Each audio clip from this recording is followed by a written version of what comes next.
औज़ुबिल्लाहिमिनश्शैतानिर्रजीम बिस्मिल्लाहिर्रहमानिर्रहीम। मासूम इमाम जाफ़र सादिक़ अलैहिस्सलाम फरमाते हैं कि शैतान एक ऐसा अमल है जिसकी वजह से शैतान ये निदा करता है, आवाज़ देता है कि मैं मारा गया, मैं हलाक हो गया। ये शैतान की पुकार होती है। ये कौन सा अमल जो मोमिन करता है जिसकी वजह से शैतान अपनी ये आवाज़ें निकालता है कि मैं आज मारा गया, मैं आज मारा गया। तो कौन सा वो ऐसा अमल है जिसकी वजह से शैतान को हम मार सकते हैं। मासूम इमाम जाफ़र सादिक़ अलैहिस्सलाम मासूम इरशाद फरमाते हैं कि जब दो मोमिन भाई आपस में नाराज़ हो और उन दोनों की सुलह हो जाए तो शैतान ये आवाज़ निकालता है कि आज मैं मारा गया, आज मैं हलाक हो गया।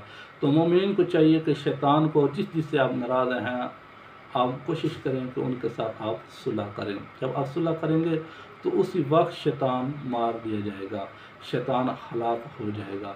आप चाहते हैं क्योंकि जो शैतान है वो हमारे जद का दुश्मन है, हज़रत आदम अलैहिस्सलाम का दुश्मन है, और हज़रत आदम अलैहिस्सलाम का दुश्मन है तो वो हमारा भी दुश्मन है।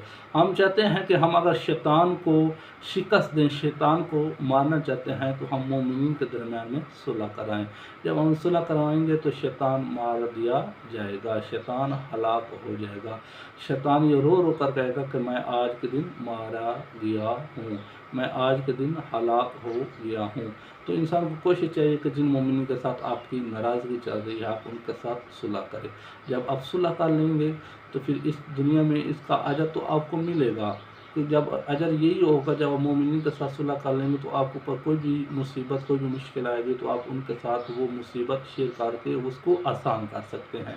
फिर इसका जो अजर होगा फिर वो आखिरत में भी आपको बहुत ज़्यादा इसका अजर मिलेगा। एक तो आपको सिला इसका यहीं दुनिया पे मिल जाएगा क्योंकि आपने शैतान को शिकस्त दी है, आपने शैतान को मार दिया है। तो अल्लाह हम सब को शैतान को मारने की तौफीक अता फरमाए। वस्सलामु अलैकुम वरहमतुल्लाहि वबरकातुहू।